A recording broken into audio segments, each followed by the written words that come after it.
Frank, este tema es muy interesante. Quiero entender si conoces la relación que existe entre las actuales tensiones entre Rusia y Ucrania, también la gran dependencia de Europa del gas ruso, sobre todo de países como Alemania. Quiero presentarte un poco la historia y el porqué de este conflicto entre Rusia y Ucrania. Primero desde el punto de vista económico, que es lo que nos atañe, ¿verdad? Además también por qué puede ocasionar una de las crisis más grandes que haya visto Alemania en los últimos años y por consiguiente Europa. También cómo esto puede afectar a los Estados Unidos e incluso beneficiar a las criptomonedas. Además, asegúrate de quedarte hasta el final porque voy a compartir contigo cuáles son mis escenarios para esta semana que comienza del 31 de enero al 4 de febrero de este 2022, tanto para la Bolsa de Valores de los Estados Unidos, para el petróleo, el oro y las principales criptomonedas. Así que, Frank, empezamos este Trading View. Por si no me conoces, soy Dani Pérez, cofundador de MDC, y en este canal nos gusta compartir muchísimo valor de todo lo que tiene que ver del mundo de las inversiones y el trading. Si todavía no te has suscrito a este canal, te invito a que lo hagas y además le des clic a la campanita para recibir las notificaciones cada vez que publiquemos un contenido o un video importante. Frank, Ucrania es el centro de la creciente tensión entre Rusia y Occidente. El enfrentamiento, potencialmente más peligroso con Moscú desde la Guerra Fría, amenaza con consecuencias a nivel internacional. Desde la última escalada de 2014, Kiev y Moscú han estado técnicamente enfrentados. La presencia militar rusa en la zona limítrofe ha sido frecuente desde entonces, pero lo alarmante, Frank, lo que ha encendido las alarmas es el aumento en los últimos meses de las tropas del Kremlin a lo largo de la frontera, que ha sido exponencial. Por eso las autoridades no han sido indiferentes ante esta realidad. Por su parte, el secretario general de la Organización de Tratado del Atlántico Norte, la OTAN, Jens Stoltenberg, ha indicado que se trata de la mayor acumulación de tropas rusas desde hace 7 años. Y es que las alarmas se volvieron a encender en diciembre cuando los militares rusos iniciaron ejercicios militares a gran escala en más de 30 campos de concentración en 6 regiones diferentes. El Ministerio de Defensa ucraniano calculó que más de 114.000 soldados rusos están en las zonas limítrofes en el noreste, en el este y en el sur de Ucrania, incluidos por ejemplo alrededor de 92.000 soldados de infantería, fuerzas aéreas y marítimas. Por esto es que los distintos gobiernos de Occidente han alertado sobre una probable y próxima invasión de Rusia a Ucrania. Y es que, Frank, para muchos, Kiev es considerado el lugar donde nació la República Rusa. Por eso Vladimir Putin, entre tantas razones, ha dicho en sus discursos que rusos y ucranianos representan un solo pueblo. Y es que de hecho así lo fueron durante varias décadas. Para que entendamos un poco, Frank, el origen de Rusia y Ucrania se sitúa hace más de 1200 años en la llamada Rus de Kiev. Se trató de una enorme federación de tribus elevadas que dominó el noreste de Europa durante la Edad Media y tenía su epicentro en la capital ucraniana. Tras la división de Kiev y de Rusia, algunos consideraron este evento como una victoria de la democracia, mientras para Moscú millones de personas de habla rusa quedaron atrapadas bajo estados que no son rusos, como por ejemplo Ucrania, Lituania y, por si te suena, Kazajistán. Todavía hoy, alrededor del 17% de la población ucraniana se identifica con la etnia rusa, y para 1/3 de la población de Ucrania ese es su idioma nativo. Presta atención, según el diario France 24, el actual presidente ucraniano Vladimir Zelensky en repetidas ocasiones ha pedido conversaciones directamente con Moscú. Entiende bien esto, en teoría para poner fin a los conflictos, pero según este diario no ha tenido respuesta. De hecho, según estimaciones de Kiev, han muerto por este conflicto al menos 14.000 personas. Bueno, Frank, Ucrania, en medio de este conflicto, debido a su ubicación a las puertas del territorio ruso, es vista por Estados Unidos y por la Unión Europea como un aliado estratégico y militar. Y es precisamente la intención de Kiev de unirse tanto a la OTAN como a la Unión Europea, lo que aumenta pues la ira de Moscú, y por eso su accionar es algo definitivamente que está dispuesto a evitar a toda costa. Actualmente Ucrania no es miembro de la alianza militar, pero sí ha mostrado su inclinación hacia la organización, porque la OTAN le ha ofrecido por completo un respaldo para preservar su soberanía. Y por eso es que Rusia ha exigido a la OTAN que retroceda y desista de meterse en estos asuntos. Pero las acciones que ha hecho Rusia antes de generar un retroceso por parte de la OTAN, lo que han hecho es motivarla más bien al fortalecimiento de su postura. Ahora, con respecto a los Estados Unidos, el secretario de Estado Antony Blinken ha dicho que si Rusia interviene en Ucrania, habrá respuesta. Bueno, ya entendiendo un poco el origen del conflicto, hablemos de lo que me parece más relevante de lo que les puedo compartir desde mi punto de vista económico. Y es definitivamente la gran dependencia de Europa del gas ruso. ¿Sabías que 3/4 partes del gas que importan los países de la Unión Europea proceden de Rusia?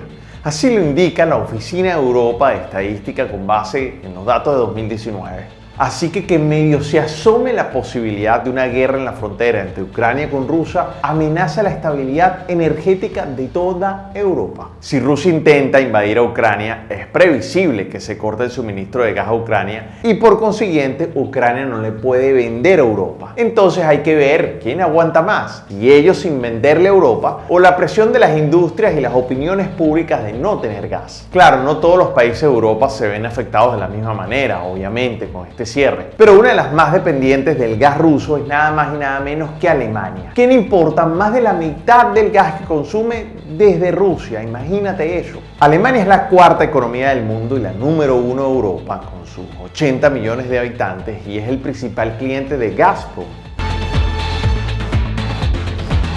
Gazprom es el nombre de la mayor empresa de Rusia y se dedica principalmente, a que no sabes, a la explotación del gas. De hecho, ahora hay un gasoducto que va directamente desde Rusia hasta Alemania que se llama el Nord Stream 2. Este gasoducto ha sido demasiado criticado por varios países y que definitivamente vuelve a Alemania más dependiente del gas ruso. Por cierto, el expresidente Trump varias veces insistió en su momento en la OTAN que la dependencia del gas ruso por parte de Alemania era muy peligrosa y que Alemania era prisionera literalmente de Rusia. Si lo ven, Alemania es prisionera de Rusia porque se libraron de sus plantas de carbón, se libraron de lo nuclear, obtienen mucho de su petróleo y gas de Rusia. Creo que es algo que la OTAN tiene que ver. Por todo esto, Alemania juega un rol muy importante en este conflicto, porque existe el riesgo de quedarse sin un buen porcentaje de más del 50% del gas que consume, que proviene de Rusia. Esto afectaría demasiado la economía más grande de Europa y, como te decía, la cuarta más grande del mundo, porque definitivamente una mayor crisis de gas en Alemania puede desencadenar una crisis financiera en ese país y, por supuesto, eso salpica a Europa, que depende demasiado de Alemania. Y es que las industrias alemanas se verán definitivamente afectadas fuertemente de que el gas que viene de Rusia es barato porque viene por los gasoductos, frente a comprar, por ejemplo, gas líquido a otros países, que sería bastantemente, de hecho, absurdamente más caro. Esto tendría un efecto financiero muy importante que con seguridad afectará las bolsas de Europa y, por supuesto, la bolsa de los Estados Unidos.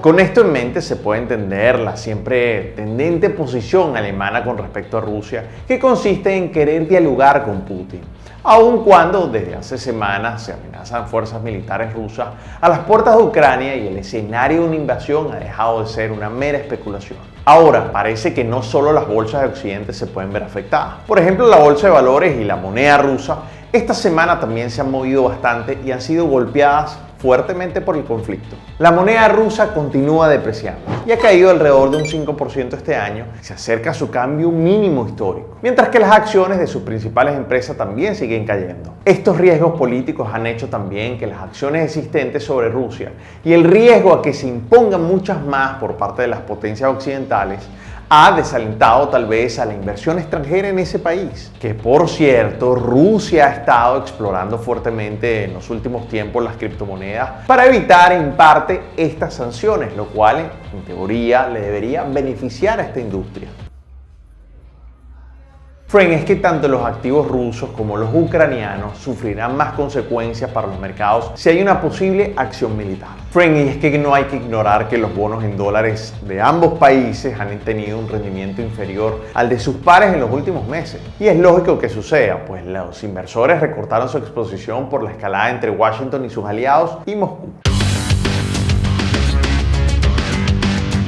Ahora, internamente en Rusia, la subida de los precios del petróleo ha permitido que el gobierno de Putin pueda poner en marcha estímulos fiscales de emergencia para apoyar la recuperación económica a corto plazo, en pleno auge nuevamente del COVID. Friend, ante esta realidad, cualquier cosa puede suceder. La verdad es difícil saber con certeza si habrá guerra o no. Podemos hacer escenarios y prepararnos para las consecuencias de cualquiera de las realidades que se produzcan. Voy a estar muy pendiente de esto y lo seguiré compartiendo en mis redes sociales. Pero por el momento veamos los escenarios para esta semana que comienza en la bolsa, el petróleo, el oro y las principales criptomonedas.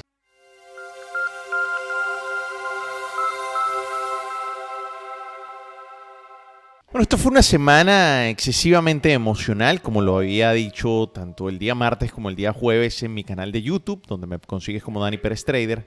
Fue una semana de subidas fuertes, bajadas fuertes, muchas noticias económicas, noticias de reportes de empresas importantes. Pero bueno, vamos a empezar a desenmarañar todo este tema de lo que pasó esta semana. Primero, son las acciones que componen el índice del S&P 500 en el mercado de los Estados Unidos, uno de los más importantes. Fíjense que esto es lo que pasó el día viernes.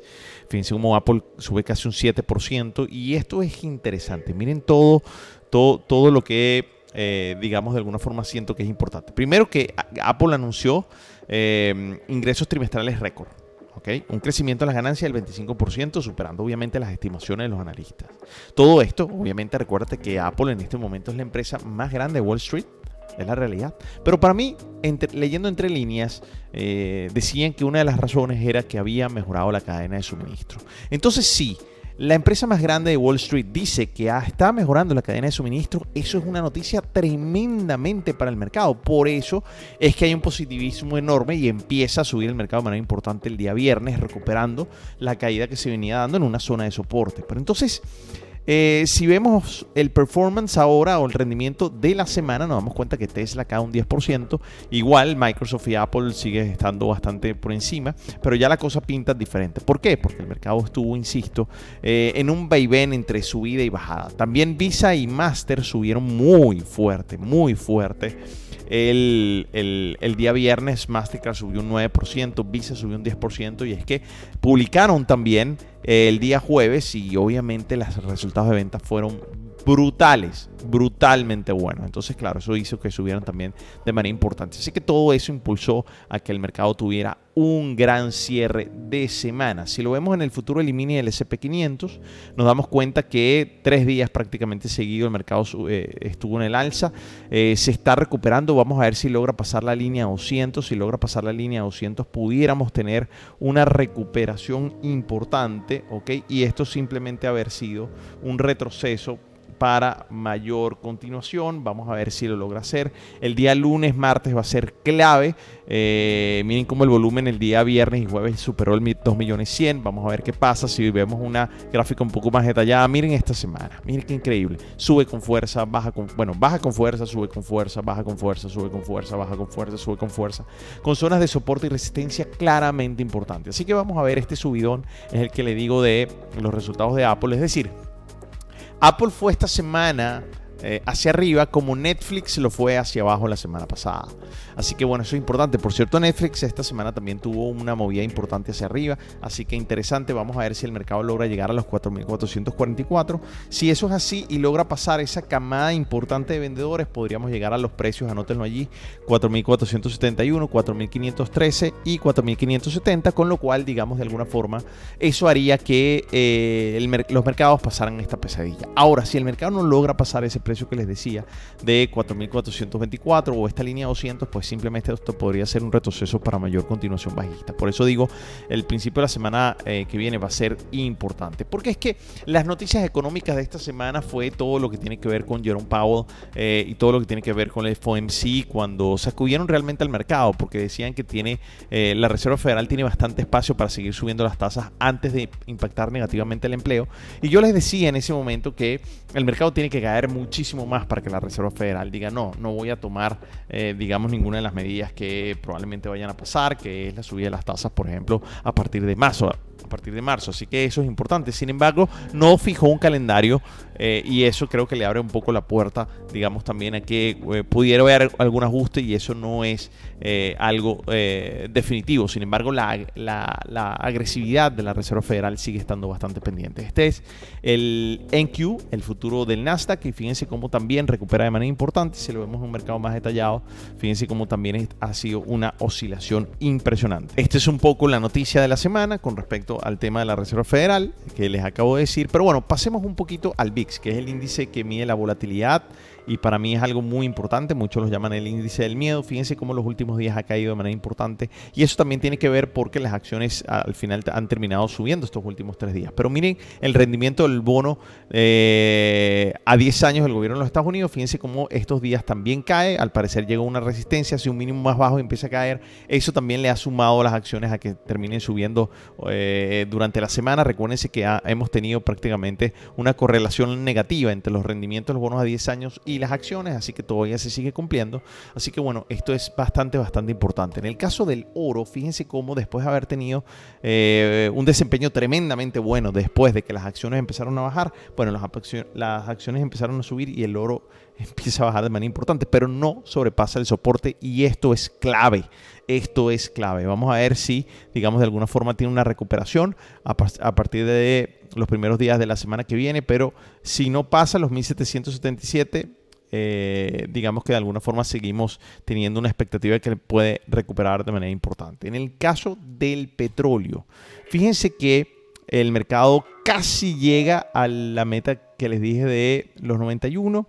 Llegó prácticamente a 88, superarlo por un poco. Pero recuérdate una cosa, febrero va a ser clave, no solamente por el conflicto entre Ucrania y Rusia, que te acabo de explicar, sino también porque hay reunión de la OPEP. Vamos a ver qué pasa, si hay subida o no de la producción. Esto es importante. Así que bueno, yo creo que el petróleo va a llegar sin ningún tipo de problema a 91 en los próximos días. Así que bueno, vamos a ver, ese es mi escenario de más alta probabilidad. Con respecto a las criptomonedas, seguimos teniendo mínimos y máximos más altos, interesantes. Vamos a ver si el Bitcoin termina llegando a los 40.000 o 39.500, a ver si de ahí, digamos, de alguna forma puede tener algún tipo de movimiento bajista, para simplemente considerar esto un retroceso para mayor continuación, o si logra sobrepasar ese importante precio que, digamos, de alguna forma me indicaría que sí, definitivamente vamos a ir a un aumento sostenido. A pesar de que esta semana pasaron cosas interesantes, se le negó a Fidelity el ETF que quiere sacar sobre el spot del Bitcoin. Adicionalmente a eso, Biden invita nuevamente, y bueno, el gobierno de los Estados Unidos quiere ya prácticamente publicar su regulación. Así que bueno, todo esto es bastante importante. En el caso de Ethereum igual, estamos en una zona de soporte. Recuérdense que esto está siendo grabado el día viernes después del cierre de los mercados. También termina con una vela alcista, insisto. Vamos a ver si el mercado logra llegar y sobrepasar mínimamente el precio de los... Vamos a ver si logra subir a los 2.900 para ahí entender si hay un retroceso o no para mayor continuación. Más o menos va a estar por aquí, los 2.900.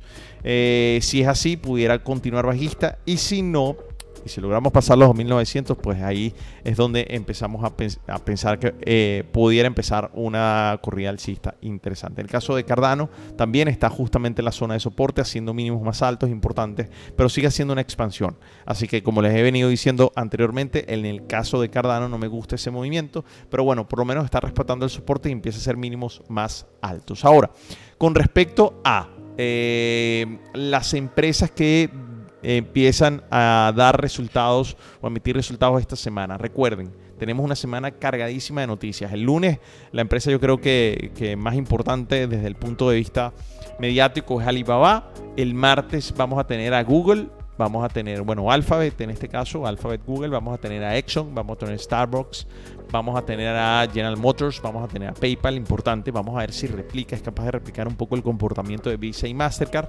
El miércoles vamos a tener New York Times, T-Mobile, MetLife.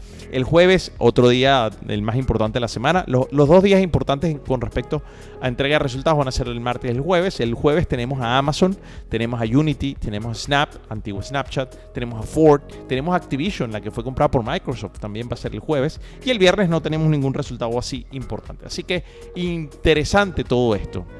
Porque de replicarse y de continuarse la tendencia que Apple dejó abierta esta semana, bueno, pudiéramos ver alguna recuperación interesante en el mercado. Ahora, desde el punto de vista de noticias económicas, el lunes tenemos el Chicago PMI, que recuérdense que es una noticia para nosotros rojas, a las 9:45 de la mañana. Ese Chicago PMI siempre se publica el último día hábil del mes, muy importante. Luego el martes tenemos índice de manufactura a las 10 de la mañana, justamente. Luego tenemos la reunión de la OPEP que te he venido comentando. La solicitud de subsidio por desempleo. Y el viernes, el día clave de la semana, todo lo que tiene que ver con empleo. Así que bueno, una semana interesante. Vamos a ver si al final las compañías, como te venía diciendo, siguen el camino de Apple, y eso creo que le traería algo de tranquilidad a los mercados. Me gustaría conocer tu opinión y análisis sobre cómo piensas que impactará la bolsa de valores todas estas tensiones y conflictos entre Rusia, Ucrania, la OTAN, Estados Unidos. Quiero leerte en los comentarios, ya que este tema es muy interesante y tiene demasiada tela que cortar. Ya sabes, no te olvides de suscribirte a este canal si todavía no lo has hecho, porque siempre estamos compartiendo información demasiado valiosa sobre inversiones y trading. Soy Dani Pérez y me puedes conseguir tanto en Instagram, YouTube y Twitter como Dani Pérez Trader. Así que te mando un abrazo y nos vemos entonces en un próximo episodio del Trading View. Abrazo grande, friend. Bye.